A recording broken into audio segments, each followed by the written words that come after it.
कि कोरोना झाला म्हणजे संपलं असं नाही, कि केंद्र सरकार के साथ हमारी बात चल रही है। आने वाली कुछ ही दिनों में मुझे पक्का भरोसा है, विश्वास है कि कुछ ना कुछ तो रास्ता निकल आएगा। Preview. माझ्या महाराष्ट्रातील बांधवांनो, भगिनी आणि मातांनो, नमस्कार, जय महाराष्ट्र। काय बोलू, कारण गेले काही दिवस त्याच गोष्टी पुन्हा पुन्हा सांगतोय। दिवस एक एक एक एक एक एक उजाडतोय, मावळतोय, नवीन दिवस उजाडतोय, तोही मावळतोय। अनेक जण मला प्रश्न विचारतात, म्हणजे प्रश्न तोच आहे जो तुमच्याही मनात आहे, माझ्याही मनात आहे।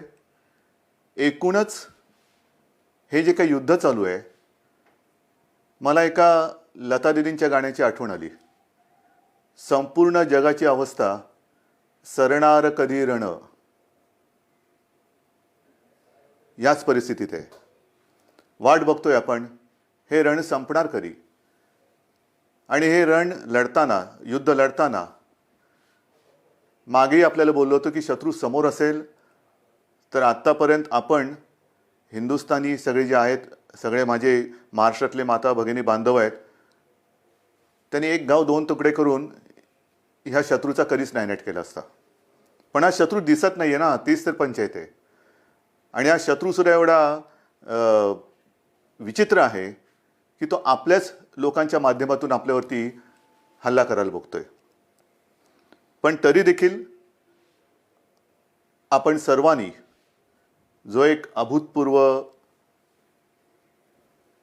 पराक्रमच, मी म्हणेन, होय पराक्रमच आहे, अभूतपूर्व पराक्रम केलेला आहे की संयम, धैर्य, हिम्मत, जिद्दीने लढतो होता आपण। आणि ही जिद्द, मला खात्री आहे उद्या हे आपलं युद्ध सुरू होऊन, म्हणजे महाराष्ट्राचं 6 आठवडे पूर्ण करतोय आपण। 6 आठवडे फार मोठा काळ आहे। गेल्या वेळेला बोललो होतो तेव्हा 5 आठवडे पूर्ण केले होते, आता 6 आठवडे उद्या पूर्ण करू। आकडेवारी काय आहे, महाराष्ट्रामध्ये काय चाललेलं आहे, अनेकांना प्रश्न पडतो, मुंबईत काय चाललंय, महाराष्ट्रात काय चाललेलं आहे। मी नम्रपणाने आपल्या समोर काही माहिती ठेवतो आहे। याचा अर्थ असं नाही की इतर देशामध्ये इतर राज्य काही कमी करतात, असं नाहीये। पण आजपर्यंत म्हणजे मी तुमच्याशी बोलतोय, हा आकडा माझा कालचा आहे, त्याच्यानंतर कालची रात्र, आणि आत्ता 1 वाजतोय। 1 वाजेपर्यंत आणखीन हा आकडा पुढे सरकलेला आहे। आणि तो आकडा आहे आपण महाराष्ट्रामध्ये किती टेस्ट केलेले आहेत।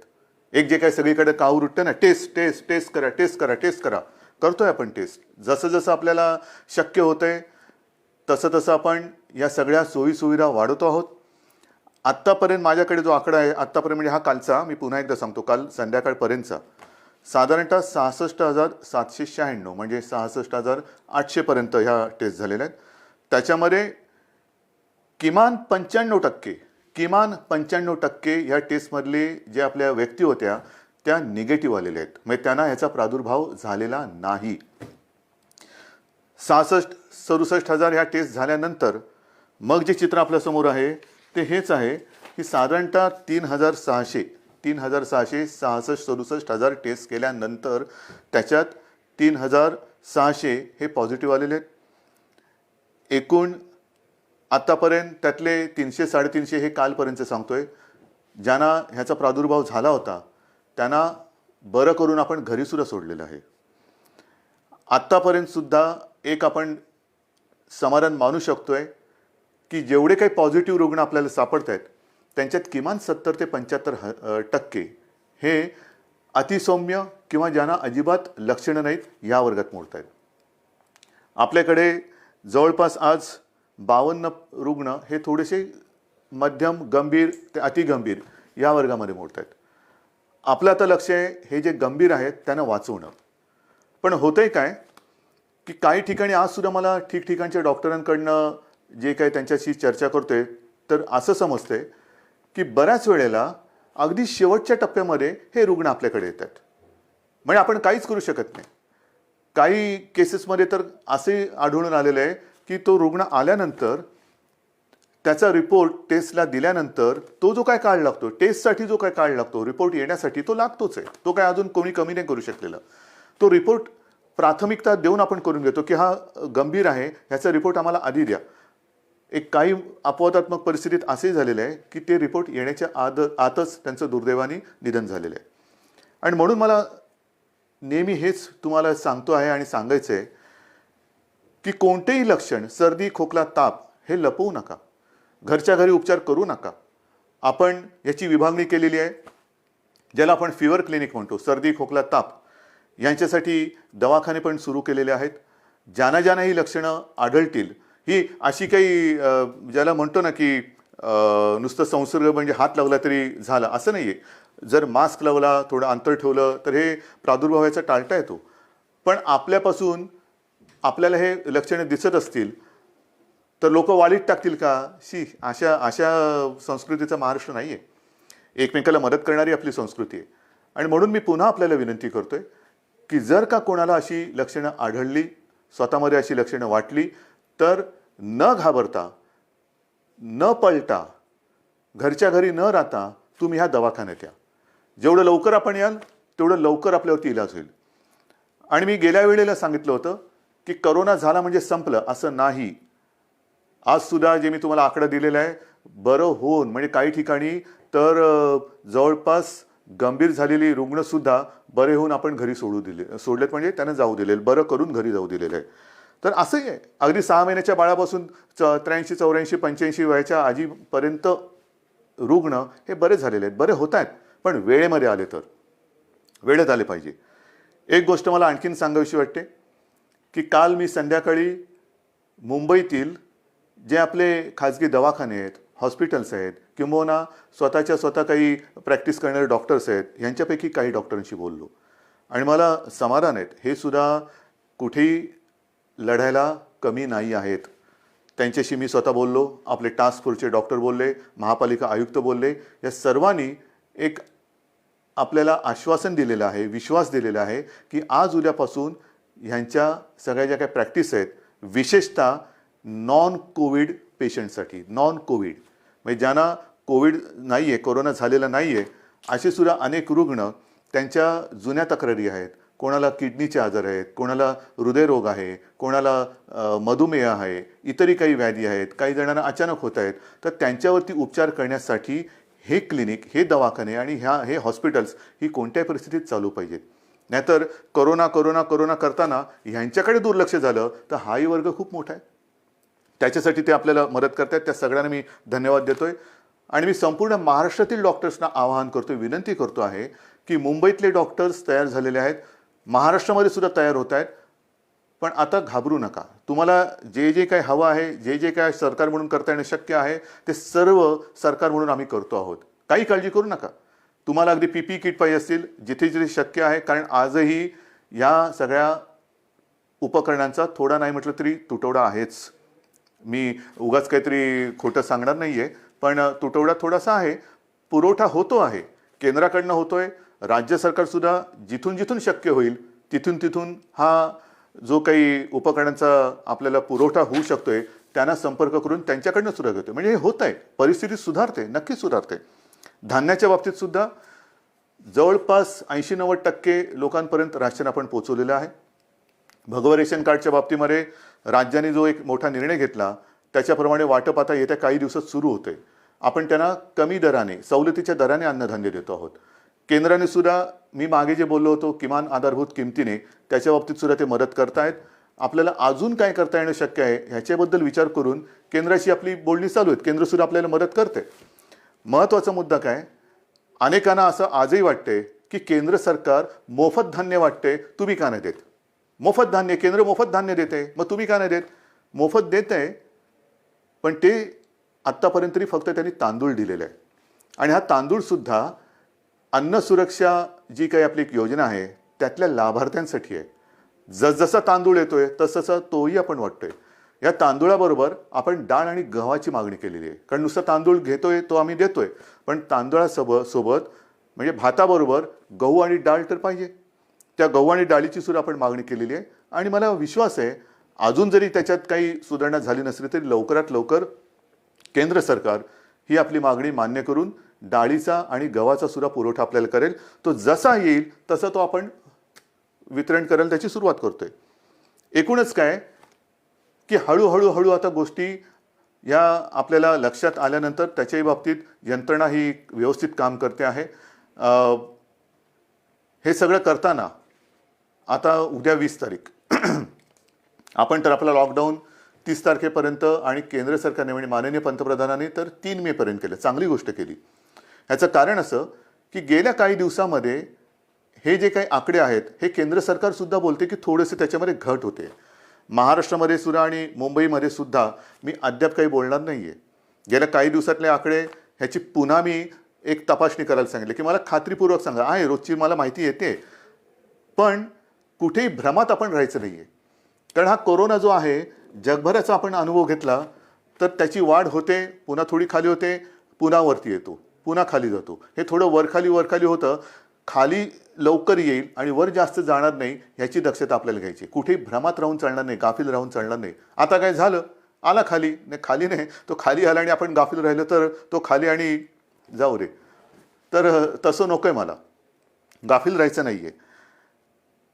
आज मला महत्त्वाचं जे सांगायचं आहे की 20 तारखेपासून जे काही सगळं ठप्प झालेलं आहे, अर्थचक्र आपलं या कोरोनाच्या चिखलात रुतलेलं आहे. अर्थचक्र हे पुन्हा फिरवायलाच पाहिजे, नाहीतर कोरोनातून आपण बाहेर पडू आणि आर्थिक संकटात म्हणजे आगीतून फुफाट्यात. आणि त्याच्यासाठी उद्यापासून परत एकदा गणपती बाप्पा मोरया करून काही ठिकाणी आपण याला मोजक्या आणि माफक स्वरूपात परवानगी देत आहोत. त्याबद्दल सुद्धा मला थोड्याशा गोष्टी स्पष्ट करायच्या आहेत. आता एकूण राज्याचं जर का चित्र आपल्या डोळ्यासमोर आणलं तर काही जिल्हे सुदैवाने हे 0 रुग्णाचे आहेत. 0, तिकडे एक सुद्धा रुग्ण नाही आहे आणि तो होताही कामा नये. काही ठिकाणी जे थोडेसे होते त्याच्यात आता घट येत म्हणजे नवीन रुग्ण नाही आहे आणि त्याच्यात वाढ होत नाही आहे. आहेत ते सुद्धा बरे होऊन घरी चाललेले आहेत. मग आपण थोडे झोन केलेले आहेत, red zone, orange zone, green zone. Red zone साहजिकच आहे, जिकडे आज देखील रुग्णांच्या संख्येमध्ये वाढ होते ते रेड झोन आहे. ऑरेंज झोन जिकडे रुग्ण आहेत पण नवीन वाढ तशी झालेली नाही आहेत. आणि तिसरं ग्रीन झोन म्हणजे तिकडे 0 आहे. तर ह्या खास करून ग्रीन झोनमध्ये आणि ऑरेंज झोनमध्ये आपण माफक स्वरूपामध्ये उद्योगधंद्यांना परवानगी देतो आहोत. ह्याबद्दल सूचना या तळागाळापर्यंत गेलेल्या आहेत. आजपर्यंत आपण काय करत होतो, फक्त आणि फक्त जीवनावश्यक वस्तूंच्या उद्योगांना आणि त्याच्या मालवाहतुकीला परवानगी देत होतो. आता जिथे जिथे शक्य आहे त्या उद्योजकांना सुद्धा आपण सांगतो आहोत की जर तुम्ही तुमच्या मजुरांची काळजी, कर्मचाऱ्यांची काळजी तुमच्या त्या आवारात घेत असाल, आम्ही धान्य पुरवठा करू, तुमचं रॉ मटेरियल येईल, सगळं काम तुम्ही करा, मजुरांची ये जा होता कामा नये. कारण हे जे काय माल वाहतूक वेगळी आणि व्हायरस वाहतूक वेगळी. आपल्याला व्हायरस वाहतूक नाही करायची, आपल्याला माल वाहतूक करायची. म्हणून माल चालू राहील, त्याची वाहतूक चालू राहील, पण व्हायरस बंदी ही राहणारच. व्हायरसची वाहतूक होणार नाही. ही व्हायरसची वाहतूक ही कळत नकळत होते आहे आणि म्हणून आता मला कोणताच धोका पत्करायचा नाही आहे, अजिबात नाही आहे. जे तुम्ही आत्तापर्यंत सहकार्य केलेत मला माहिती आहे खूप कठीण आहे. काही न करता शांत बसून राहायचं ह्याच्यासारखी दुसरी मला नाही वाटत दुसरी कोणती शिक्षा असेल. पण ती शिक्षासुद्धा तुम्ही एक तुमचं कर्तव्य म्हणून भोगता आहात, सोसता आहात. तुम्ही शिस्त पाळताना मी दुसऱ्याला शिस्त नाही मोडू देणार, अजिबात नाही. कारण ती आता परवडणार नाही आपल्याला. आणि त्याकरता आपण ह्या काही गोष्टी सवलती म्हणा किंवा थोडीशी एक हातपायाची म्हणजे बराच वेळ अंग आखडून गेल्यानंतर हळूहळू आपण सुरू करतो ना, तसं सुरू करायचं आहे. एकदम उठून उड्या मारायला लागला तर पुन्हा काहीतरी व्हायचं. तर तसं नाही, हळूहळू शिथिलता आणत आपण पुन्हा पूर्वपदावरती यायचं आहे. आणि त्याच्याकरता या काही ज्या मुभा म्हणतोय त्या आपण देतो आहोत. त्याच्यामध्ये साहजिकच आहे शेती आणि कृषी याच्यात पहिले बंधन नव्हतं, आताही राहणार नाही. जीवनावश्यक वस्तू, त्यांचा पुरवठा, त्यांचं उत्पादन ह्याच्यात कुठेही एक रुकावट येणार नाही. इतरही काही ज्या काही गोष्टी आहेत त्याची सुद्धा वर्गवारी केलेली आहे. केंद्राकडनं सुद्धा आत्ताच एक सूचना आलेली आहे, सूचनाची नियमावली आलेली आहे, त्याच्याप्रमाणे सुद्धा काही होईल. म्हणजेच काय की एक लक्षात घ्या की जिल्ह्याच्या वेशी आपण उघडत नाही आहोत, अजिबात नाही. या जिल्ह्यातून त्या जिल्ह्यात जायला अजूनही परवानगी दिलेली नाही. फक्त माल वाहतूक होत राहील, पण आपण तर घरातच राहायचं आहे. जिल्ह्यातल्या जिल्ह्यात जिथे म्हणजे हे जिल्हे जिथे त्याच्यात काही शून्य आहे, ग्रीन झोन आहे, तिथल्या तिथे म्हणजे तिथे आता कोरोना नाही आहे, त्याच्यात आपण तिथल्या तिथे ये जा करायला देतोय. दुसऱ्या जिल्ह्यात त्या जिल्ह्यात देतोय. पण ह्या जिल्ह्यातली माणसं त्या जिल्ह्यात, त्या जिल्ह्यातली माणसं ह्या जिल्ह्यात, हे आता तरी आपण होऊ देत नाहीये. किमान 3 मे पर्यंत तरी ही बंधन आपल्याला पाळायचे. आणि हे करताना मला साहजिक आहे की काही जणांच्या मनासारखं होतंय, ते आपल्याला आशीर्वाद देत आहेत, माझं कौतुक करतायत, उद्धवजी चांगलं काम करतायत. काही जणांच्या मनासारखं होत नाहीये, साहजिकच आहे, ते माझ्यावरती थोडेसे रागावले असतील. खास करून मी माझ्या पत्रकार बांधवांना सांगतोय, पत्रकार बांधव, कारण काल आपण एक नियम सगळ्यांना सांगितलं की वृत्तपत्रांवरती बंदी नाहीये, अजिबात नाहीये. वृत्तपत्र ही जसं आपण पेपर स्टॉल म्हणतो तिथे उपलब्ध करायला काही हरकत नाहीये. पण खास करून मुंबई पुणे जिथे रेड झोन आहे तिथे मात्र घरोघरी वृत्तपत्र आज तरी टाकू देणं हे मला योग्य वाटत नाहीये. मला कोणाशी वाद नाही करायचा की याने काय होतं त्याने काय होतं, नाही. कदाचित माझी भीती अनाठही असेल, भीती अयोग्य असेल. मला कोणी वाईट म्हणतील म्हणू देत. मी महाराष्ट्रासाठी वाईटपणा घ्यायला तयार आहे, जरूर तयार आहे. जर माझ्या महाराष्ट्राचं भलं होणार असेल आणि त्याच्यासाठी मी वाईट ठरत असेल तर मी वाईटपणा घ्यायला तयार आहे. अत्यंत नम्रपणाने, जसं तुम्ही माझं कौतुक करता तसंच हा वाईटपणा सुद्धा मी स्वीकारायला तयार आहे. पण कृपा करून आत्ता ह्या आणीबाणी म्हणजे हे आरोग्यविषयक आणीबाणी असताना त्याच्यात मला कोणताही धोका घ्यायचा नाही आहे. अयोग्य योग्य हे उद्या कळेल, पण समजा कुठे काही फटकन काही घडलं तर मला आता मुंबई पुणे आणि इतर कुठे काय असेल तिथे हे कोणत्याही परिस्थितीत संकट संपवायचं आहे. आणि म्हणून मी आपल्याला सगळ्यांना सांगतो की आजपर्यंत जसं तुम्ही मला सहकार्य केलं तसंच सहकार्य हे मला नाही, आपण आपल्याला स्वतःला सहकार्य करतोय. ह्याचं कारण आज तरी ह्या रोगावरती औषध आलेलं नाही, कोणती लस आलेली नाहीत, प्रयोग सुरू आहेत. पण असं ठामपणे कोणी सांगत नाही हे औषध घ्या म्हणजे पी हळद आणि हो गोरी, असं काही नाही आहे. अजूनही असं सापडलेलं नाही आहे. ते सापडेल तेव्हा हे सगळीकडे होईल, मग ही भीती कमी होईल. पण आत्ता तरी याच्यापासून लांब राहणं हे एवढाच हा एकच उपाय आपल्याकडे आहे. आणि त्याकरता मी पुन्हा एकदा आपल्याला सगळ्यांना सांगतोय की एकतर जरी ही थोडीशी मुभा आपण सर्वांना देत असलो तरी नागरिकांना कृपा करून विनंती आहे की आपण मात्र घराबाहेर पडायचं नाहीये. अत्यंत आवश्यक असेल तेवढ्या पुरतंच घराबाहेर पडा. पडताना घरगुती मास्क असेल तो वापरा. आल्यानंतर म्हणजे काही ठिकाणी अँटी कोरोना पोलीस, मला समाधान वाटलं की काही ठिकाणी सुरुवात झाली. अगदी पोलीस अधिकाऱ्यांच्या घरात सुद्धा अँटी कोरोना पोलीस आलेले आहेत. मी काल ऑनलाईन बातमी बघताना आपल्या विश्वास नांगरे पाटलांना त्यांच्या घरात जाताना त्यांच्या अँटी करप्शन पोलीसने अडवलेलं आहे की बाबा थांबा, बाहेरच्या बाहेर फोन तुमचा सॅनिटाईज करा, हात धुवा, आत आल्यानंतर पहिला आंघोळीला जा. हे फार महत्त्वाचं आहे. अँटी कोरोना पोलीस म्हणजे घरातल्या घरात आपण काळजी घेणं गरज आहे. आपल्या मातापित्यांची काळजी घेणं, विशेषतः ज्यांना हे काही विकार असतील, डायबिटीज असेल, हृदयविकार असेल, इतरही काही मधुमेह असेल, ते वेळच्या वेळेला औषध घेतात की नाही आणि त्यांची ही सगळी जी लेवल आहे, हे जे काही विकार आहेत ते मर्यादेच्या आत राहतात की नाही हे बघणं हे आपल्या घरातल्या सगळ्यांचं कर्तव्य आहे. काही ठिकाणी मला अशी मेसेज येत आहेत की लहान मुलं आपल्या वाढदिवसाचे पैसे, आपल्या खेळण्यासाठी साठवलेले पैसे, कोणी सायकलसाठी साठवलेले पैसे हे मुख्यमंत्री सहायता निधीला देत आहेत. काय बोलायचं या मुलांना? कौतुक तर केलंच पाहिजे, आशीर्वाद तर दिलेच पाहिजे. पण मी ह्या बाळगोपाळांना सांगतो की तुम्ही काळजी करू नका. अहो आम्ही आहोत. ही माझ्यासोबतची जी पिढी आहे ती समर्थ आहे आणि हे सगळं युद्ध चाललंय हे तुमच्या भवितव्यासाठीच चाललेलं आहे. मला कल्पना आहे की पैसा करून ती गंमत असते, पैसा साठवणं आणि त्या साठवलेल्या पैशातून स्वतःसाठी या काही गोष्टी करणं. म्हणजे अनेक ठिकाणी घरात ह्या गोष्टी अशा आहेत की हट्ट नाही करायचा. आपल्या खाऊचा पैसा असेल, वाढदिवसाचा पैसा असेल, हा साठवत ते करायचं. तुम्ही नका करू. आम्ही आहोत, आपण खंबीर आहोत, सरकार खंबीर आहे, ही पिढी खंबीर आहे. आज सुद्धा मुख्यमंत्री सहायता निधीला मदत येते. CSR फंड, मग तिकडे चालतो इकडे चालत नाही, मला तर त्या राजकारणात जायचंच नाही आहे. पण CSR फंडासाठी सुद्धा आपण एक वेगळा निधी त्याचा अकाउंट सुरू केलेला आहे. ज्यांना CSR म्हणून द्यायचं आहे मुख्यमंत्री सहायता निधीला, त्यांना CSRसाठी एक वेगळा अकाउंट आपण उघडून दिलेलं आहे. या सगळ्या गोष्टी करतो.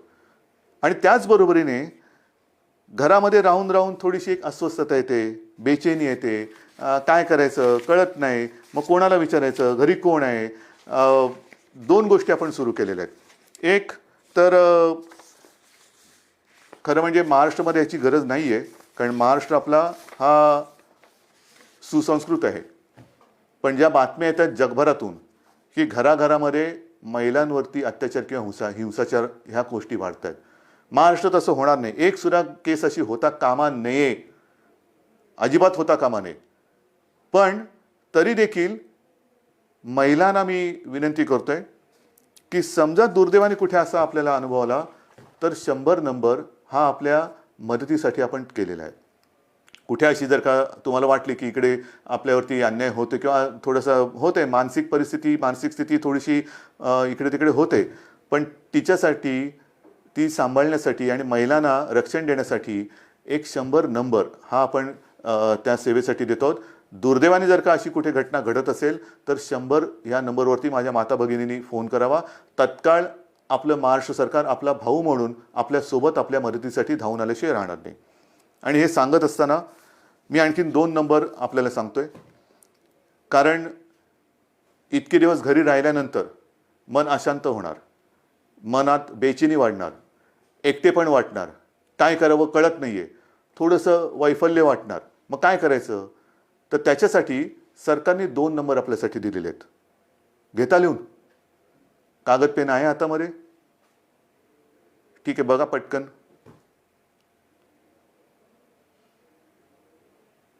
घ्या लिहून.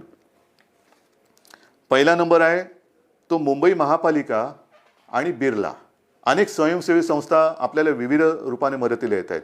कोणी अन्नधान्य देत आहे, कोणी पैसे देत आहे, कोणी उपकरणं देत आहे, काही या सेवा देत आहे.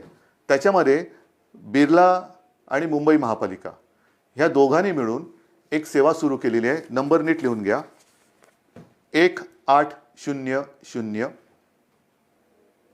लिहिलात? 1800 120 820050. पुन्हा एकदा सांगतो. 1800 120 820050. हे मुंबई महापालिका आणि बिर्ला यांच्या सौजन्याने आहे. दुसरा नंबर जो आहे त्याच्यामध्ये आपला आदिवासी विभाग आहे. त्या आदिवासी विभागाने एक जबाबदारी घेतली, त्यांना सुद्धा धन्यवाद देतो. त्यांच्यासोबत प्रोजेक्ट मुंबई ही एक संस्था आहे आणि दुसरी प्रफुल्ला. ह्या तीन जण मिळून त्यांनी सुद्धा ही एक सेवा सुरू केलेली आहे. तोही नंबर देतो. तो नंबर घ्या. 1800 बरोबर आहे. 1800 102 4040. सांगू परत? घ्या. 1800 102 4040. तर असं हे आपण जे काय करता येणं शक्य असेल ते करतोय. पण तूर्त 3 मे पर्यंत बाकी सगळ्या गोष्टी ह्या लॉकडाऊनमधल्या तशाच बंद राहतील. कोणत्याही स्वरूपाचे धार्मिक, राजकीय, सांस्कृतिक कार्यक्रम हे महाराष्ट्रामध्ये होणार नाही. कोणत्याही प्रकारची रेल्वे वाहतूक, विमानाची वाहतूक ही महाराष्ट्रात, मुंबईत होणार नाही. वृत्तपत्र माझ्या बांधवांना त्यांना सांगतोय की काल मी काही जबाबदार संपादकांशी आणि व्यक्तींशी बोललो. त्यांना नीट समजून सांगितल्यानंतर त्यांनाही हे लक्षात आलेलं आहे. येत्या 2-3 दिवसात मुंबई पुन्हा वगळून इतरत्र महाराष्ट्रामध्ये आपण काय करू शकतो त्याच्याबद्दल आपण निर्णय घेतो आहोत. काळजी करू नका. सगळ्यांनाच कामं करण्याची इच्छा आहे. कोणालाच असं वाटत नाही आहे की हे बंधन आपल्याला फार हितकारक आहे. अजिबात नाही आहे. शेवटी बंधन टाकणं ही आनंदाची नाही तर अत्यंत क्लेशकारक गोष्ट असते. तुम्हाला मी उलटं मुख्यमंत्री म्हणून आणि सरकार म्हणून आमचं काम असं आहे की जास्तीत जास्त स्वातंत्र्य, एक मोकळेपण हे आपल्या जनतेला द्यावं, आनंद त्यांना द्यावा. पण ही परिस्थिती अशी आहे की सगळ्यांना बंधन आणण्याची एक विचित्र परिस्थिती या सरकारवरती आणि संपूर्ण जगावरती आलेली आहे. मला खात्री आहे की ह्या सगळ्या गोष्टी आपण समजून घेत आहात. समजून घेतल्या नसत्या तर तुम्ही सहकार्यच केलं नसतं. विशेषतः जे इतर राज्यातले मजूरसुद्धा आहेत त्यांनीसुद्धा आता सहकार्य करण्याचं एकूण मला दिसतंय की ठरवल्यासारखं आहे, कारण ते सुद्धा शांत झालेले आहेत. त्यांच्यासाठी मी पुन्हा बोलतो कि केंद्र सरकार के साथ हमारी बात चल रही है. आने वाले कुछ ही दिनों में मुझे पक्का भरोसा है, विश्वास है कि कुछ ना कुछ तो रास्ता निकल आएगा. और आप चिंता मत करो, महाराष्ट्र में आहिस्ते आहिस्ते हम काम शुरू करने जा रहे हैं. अगर संभव है तो आप आइए, काम पर लौट आइए, आपकी रोजी रोटी चालू रहेगी. और जिस दिन ये माहौल है ये ख़त्म हो जाएगा, मैं आपको वचन देता हूँ कि आपके घर तक महाराष्ट्र सरकार आपको पहुँचाएंगी. लेकिन हम चाहते हैं कि आप जब भी घर जाएंगे पूरा परिवार आपका वहाँ होगा, आप यहाँ हैं. ये अच्छी बात नहीं है, मैं भी मानता हूँ, समझता हूँ. लेकिन जब भी आप घर लौटेंगे एक खुशी खुशी जाओ, डर कर नहीं जाना. वो भी डरे हुए हैं, आप भी डरे हुए हैं. आप उनको बता दीजिए हमारे महाराष्ट्र में हम हैं, महाराष्ट्र की सरकार हमारा अच्छा ख्याल रख रही है. आप हमारी चिंता ना करें, आपकी भी चिंता वहाँ की सरकार आपका ख्याल रख रही है, तो आप भी चिंता ना करें. लेकिन सब संभल कर रहिए. ये दिन कुछ ही दिनों का सवाल है, ये भी दिन निकल जाएंगे और फिर से मुझे पक्का भरोसा है खुशी की दिन लौट आएंगे. और इन शब्दों के साथ सबको मैं आभार व्यक्त करता हूँ, धन्यवाद देता हूँ. सगळ्यांना जय हिंद, जय महाराष्ट्र. लढायचंच आणि जिंकायचंच.